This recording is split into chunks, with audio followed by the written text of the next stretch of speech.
Welcome to my annual tradition of reading the most read books of the year. GoodReads put out their list of the most read books of the 2024 reading challenge, so let's read a few of them. But first, let's go through GoodReads' list. And I'll show you which ones I have and haven't read. Okay, starting off with fiction. I don't normally read tons of general fiction, but I have read 3 books on this list. I was surprised to see that I've read 3 out of the 12 books on the historical fiction section, another genre that I don't read a ton of. Mystery thriller, I've read 4 out of these 12 books. My favorites being The Housemaid and Rock, Paper, Scissors. Fantasy, I've read 4 out of these 12 books, and The Invisible Life of Addie LaRue was one of my favorite books of 2024. Now for romantasy. I was actually so shocked that I have only read 3 of the books on the romantasy list. And then I did read my very first sci-fi book in 2024, which was Project Hail Mary. I'm obsessed with it. I think everyone should read it. I have not read any of the horror books. That is a genre I still need to get into. And then romance. My most commonly read genre, and it's very fitting that I have read every single one of these books. Next up is young adult books. I read 10 out of the 12 young adult books. That kind of surprised me. I know that I love young adult, but I did not think I would have read that many. And one of the books on this list, Powerless, is my favorite book of 2024. And then I read 3 memoirs, and I would highly recommend all of them. And then we have history and biography and general nonfiction, of which I've read none of those books. So quite a mixed bag for me on which ones I have and haven't read. I feel very accomplished that I've read all the romance ones, but also a little sad because that means that I won't be reading any romance books in this video. I'm gonna go and find all of the books on this list that I own but have not read, and we'll pick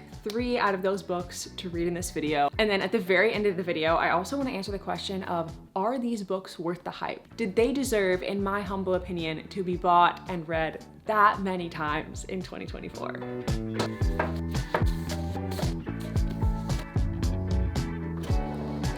It's actually so hard to decide. I would say out of all these books, the one that I'm most excited to read is Crescent City, but it's a really thick book, which is what's been stopping me from reading it so far. It's very intimidating. And also the other part of me kind of wants to save it to give it its own dedicated video. For every single Sarah J Maas series, I have done a dedicated reading vlog. Like, should I do a whole dedicated Crescent City series, or should I just read it in this video? I don't know. Then we have The Secret History, Assistant to the Villain, The Unmaking of June Farrow, Starling House, First Lie Wins, and Down the Drain. Honestly, great genre variety. There is one book that I know I want to 100% read in this video, and that is Down the Drain by Julia Fox. Okay, time to start our first book. I am so excited to read this book. One of my friends is obsessed with Julia Fox. She loves her, and she's always telling me, you have to read her memoir. Every memoir that I've ever read, I have loved. And I honestly don't know too much about Julia Fox. I know that she was in Uncut Gems. Have not seen Uncut Gems. I know she dated Kanye. I've seen lots of little clips of her on TikTok just saying the funniest, craziest things. But her actual life, I really don't know anything about, and I feel like that makes it even more exciting and fun because I'm like, what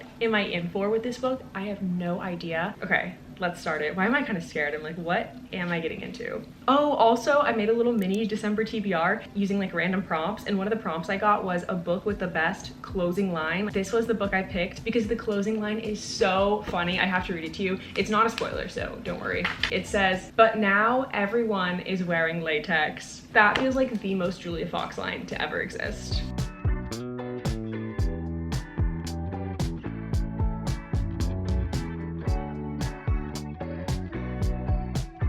Okay, I have lots of thoughts on Down the Drain, but before I share them with you guys, I got some book mail that I wanted to show you guys. I got the book Georgie Summers and the Scribes of Scatterplot. I think the plot sounds really cool. It's a very like fantasy action adventure book about a boy named Georgie who discovers that he is not from Earth, but he is from Scatterplot, which is a hidden realm where humanity's memories are recorded by scribes. There's also this magical pen that holds the power to shape reality, basically like rewrite history almost. And also in Scatterplot, fiction is forbidden. That particularly, I'm really intrigued to find more about why as I read the book. And I'm going to be doing a special 1-month book club on Fable where I'm going to read this book along with you guys. And a huge thank you to Fable for sponsoring this video. This book really reminds me of Percy Jackson and Harry Potter, and similar to those books, this book is also middle grade, but I think perfect for all ages. And in the book club, we're also going to be giving out 100 early copies of the ebook. Yes, early, because the book doesn't come out until February. And the author Isaac will also be in the club sharing behind the scenes content and answering your questions. I just finished chapter 1, and I feel like so much has already happened. We learned that Georgie's father has this mysterious illness, and then also this mysterious woman shows up at their house and gives his dad the magical pen that I was talking about and warns him that people are going to lose their minds. They're gonna forget who they are.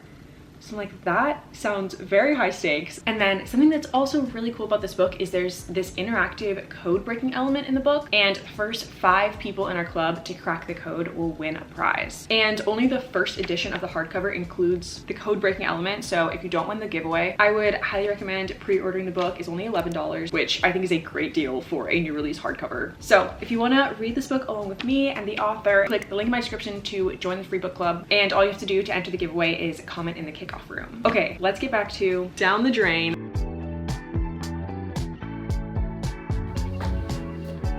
I am currently on page 120. I did not mean to read this far without updating you guys, but I genuinely have not been able to put this book down. It is not what I thought it was gonna be like. I thought it was gonna be a lot more light in tone of her being an adult doing wild things. That is not the case. This book deals with a lot of really heavy subject matter, and the amount of things that Julia Fox has lived through at such a young age is so heartbreaking. Julia is such an amazing writer. Look at me calling her Julia like we're on a first name basis. I honestly feel like we should be, because of how much I know about her life already. Her writing reminds me of Jeanette McCurdy's writing and I'm Glad My Mom Died. Both write very like concise and straightforward and to the point, which I actually really love in a memoir. Both books do a fantastic job of really making you feel like you are in the character's shoes and you are the age that the characters are. Like Julia Fox is going through a lot of really intense and traumatizing things, but she kind of writes about it with a very funny tone, with a very flippant tone, almost like it's not a big deal, because I'm sure at that time she had to convince herself that's how she felt to survive and get through that. So I like that she writes from the perspective of what she was thinking at that time as opposed to how she may look back on it now. Also definitely check the trigger warnings if you're sensitive to any topics. But I am so intrigued to see how she gets to the place that she is today in her life, because her life today looks so different from when she was a kid.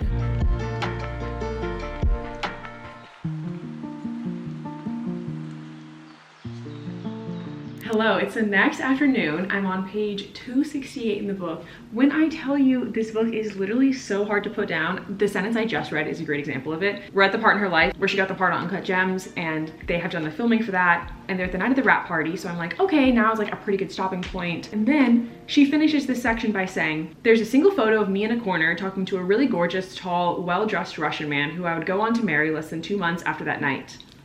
Like what? What do you mean, Julia Fox? Who is this man that you're gonna be married to in 2 months? I have to keep reading. There was no dull moment. And I've been taking lots of notes while I've been reading because like I've said, it's hard to put down and update you guys. So I've been writing little notes. I am glad that the book has gotten a little bit lighter in her more adult years. I think when she was a child, there were funny stories, but so many heartbreaking stories. She talked a lot about her mental health, her struggling with borderline personality disorder, her struggling with addiction is a huge part of this book, and abusive relationship. She was in this really horrible abusive relationship and finally gets out of it and decides that she's going to get revenge by releasing 100 hissing cockroaches into the nightclub that he works at. So it's this constant back and forth where I'm like heartbroken for her. And then we're hit with just the funniest, most unhinged, most Julia Fox moment ever. Resilience is like the word that keeps coming to my mind. Right now, I have about an hour and a half of the audiobook left, so I thought it'd be fun to go for a walk and try and not stop walking until I finish the audiobook. I've officially walked 2 miles and we just got to the point in the book where Julia Fox meets Kanye, which I'm very intrigued about. I've got 30 minutes left of the audiobook.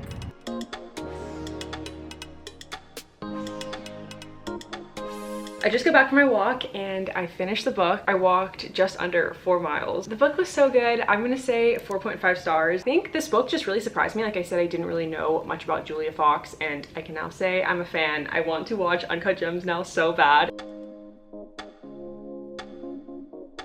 Good morning! No, it is the afternoon. It feels weird to just not be getting ready because it is 2:40 p.m. But this morning, I started another book. I started First July Wins. I don't know why I just woke up and I was like, I am in the mood for a mystery. I don't know if any of you guys follow Natalie Zasek. I love her. And I saw that she posted that she gave First July Wins 5 stars. So I was like, ooh, that makes me excited to read it. And I don't think I've read the entire summary of this book, but I did read the first sentence whenever I got this book on the synopsis and it instantly hooked me. It says, Evie Porter has everything a nice Southern girl could want. A doting boyfriend, a house with a white picket fence, a tight group of friends, the only only catch, Evie Porter doesn't exist. And then this morning I read and got to page 44, and you will not believe the twist at the end of this page. I did not expect it at all. I audibly said, "What?"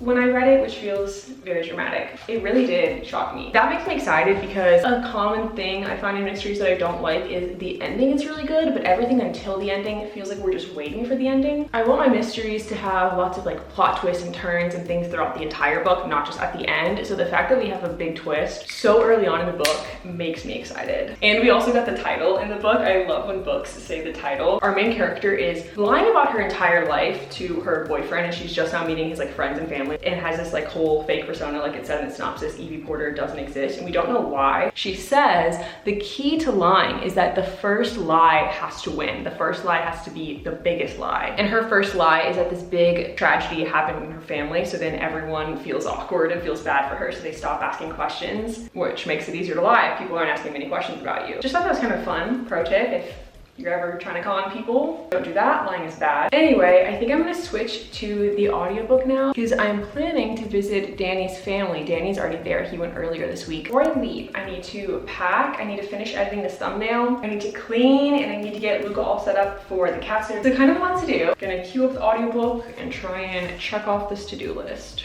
So Justin, I've practiced this enough.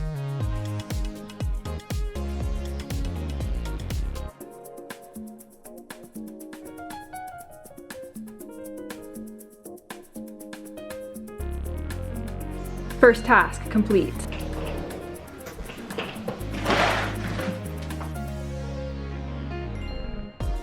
Hello, I finished everything on the to-do list, so I'm getting on the road. It is the next day though. I finished everything last night and I was like, you know, it's dark outside. I'll just go in the morning. And in the book, I am 49% of the way through. I've been loving the audiobook. I don't know what it is about the narrator's voice, but her voice is so satisfying to me to listen to. And I finally read the full synopsis of the book. I had read you guys that first line and then just stopped. I had never read any more. And there's some information we got that I thought was like such an interesting reveal that's actually in the synopsis, particularly more information on why Evie Porter doesn't exist. So if you want to know more, read the synopsis, but I don't think I'm going to tell you guys because I think it's kind of fun to go in really blind. Everything's a surprise if you don't know anything. But yeah, I'm really liking the book, which I'm so happy about. I feel like this one is going to be 4+ stars. There's just always some new information that we're getting where I'm like, ooh, intriguing.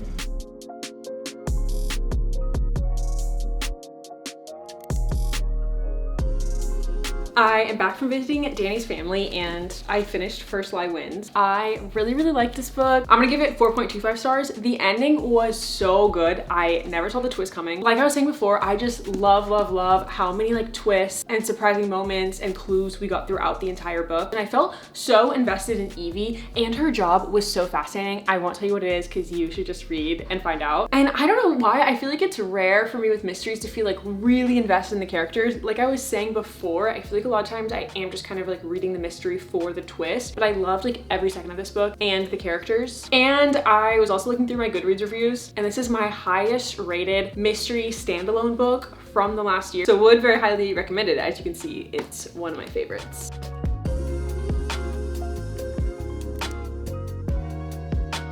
So these are the 3 that I'm most interested in reading next. And Crescent City, I do think I am gonna save this one and do a dedicated video to the entire Crescent City series. So this one is out. Right now we're reading Assistant to the Villain in my Fable book club. We do a poll every month between everybody to decide which book we're gonna read for that month. So I feel like Assistant to the Villain winning was a sign that I should read this one. But I do really wanna read The Unmaking of June Farrow at some point. I know Alexa Ray read this book and she liked it, but it was like in the 3 stars for her. And then my friend Faith just read this book and she loved this book. And I trust both their book tastes so much, so I'm very curious like where I'm gonna fall, what my final star rating will be. And I don't know a ton about this book. I know that the male main character is a villain, which I think is really fun, and then she is his assistant. I'm pretty sure this book is a big slow burn, and other than that, do not know what this book's about. So let's read and find out.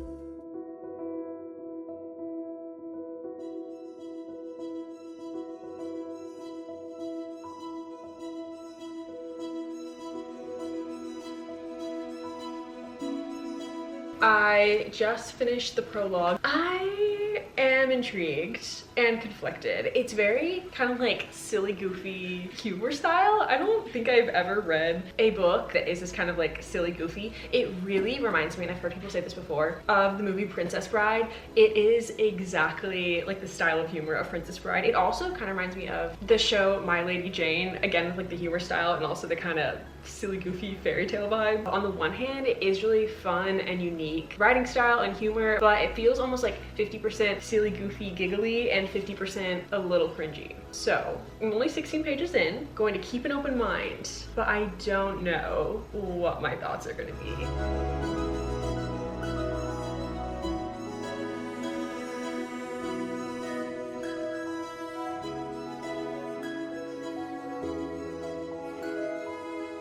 I just got to page 80 and I am liking it, which I'm so happy about. Honestly, like very quickly, a few chapters in, I started to be like, okay, I do like the humor style. I think it's just different than what I expected and from what I'm used to reading. So my brain just had to kind of switch to like buy into the silly, goofy kind of style of this book. I love in the dedication it says, and for all of you, this is what I think it would be like to be the morally gray fantasy villain's personal assistant. And I like that it really pokes fun at being a villain's assistant. Like it kind of makes fun of the concept. I don't know. It's really like kick your feet and giggle kind of book. Evie is our main character and I like her. And then the villain, he is described as so attractive, which is fun. What is also so great is every chapter for the most part ends on either like a cliffhanger or we get some new info. So it's really hard to put this book down. So bingeable. I kind of wanted to come back into the living room to sit and read, but Luca stole my spot. So maybe I will sit next to him. I'm also going to switch to reading on my Kindle. It's free with Kindle Unlimited. I don't know what it is, but I've been loving reading on my Kindle recently. Even if I own the physical book, I feel like it's just so easy to hold. I don't know what it is, but I really like it.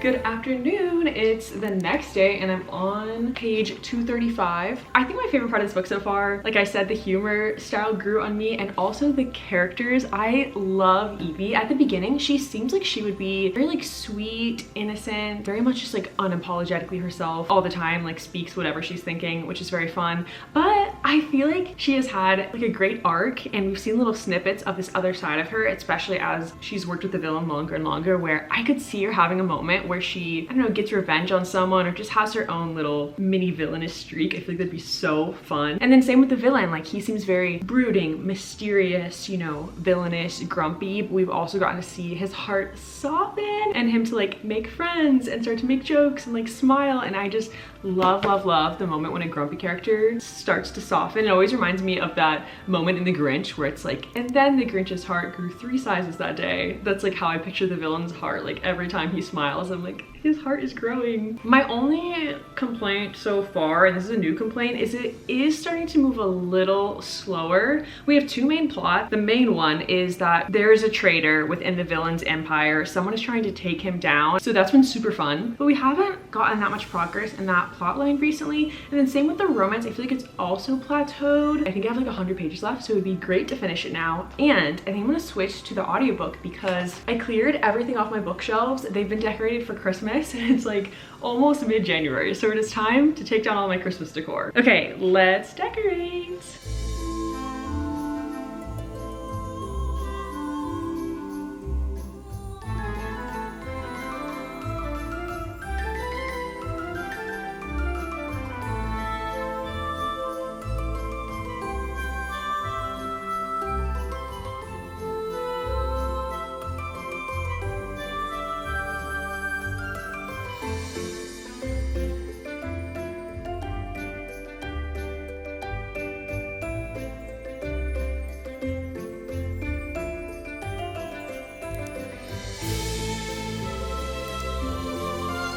I finished Assistant to the Villain, and I'm gonna say 4 stars. In the end, they did catch the person who's responsible for sabotaging the villain, and I never saw it coming. Never, ever, ever would have guessed the identity of this person. So, love a surprising ending. I feel like this book just was like a very unique read. Like I said, I've kind of never read a book with this humor style, and I really liked it. The only reason I wouldn't say higher than 4 stars is it did give me a little bit to bond with the humor style and get used to it. And then there was a section in like the middle end-ish that moved a little slower for me. But overall, very fun book. Okay, let's answer the question. of are these books worth the hype? I did give all these books 4+ stars, so overall, yes. I want to rate them either overhyped, underhyped, or perfectly hyped. Down the drain, I would honestly say like a little bit underhyped. I'm a little hesitant to say that just because it was on the most read list, so maybe it's like more hyped and more popular than I have just heard about. I feel like it's one of those books that's very universal, like no matter what your book taste is, you would love this memoir. First Light Wins, I would say perfectly hyped. I really liked it. Assistant to the Villain, I would say also perfectly hyped. Maybe like the tiniest bit overhyped, only because I've heard mostly like super amazing things about it. And again, I really enjoyed it, but it was not like a 4.5 or 5-star read to me, but super fun read. And that is the end of reading the most popular books from 2024. I'm really curious, when I was going through the list of the 144 most read books, like how many you guys have read on the list, and if there were any of those on the list that you thought were over or under hyped. Looking to, you know, sort out which books are worth reading and which ones are not this year. And I think soon I'm gonna start working on making a Crescent City video. I've been really wanting to do another video, like I said, where I read an entire book series in one video, but I'm also open if there's like any other book series that you'd want to see me read. All right, and with that, I will see you guys in my next video. Bye.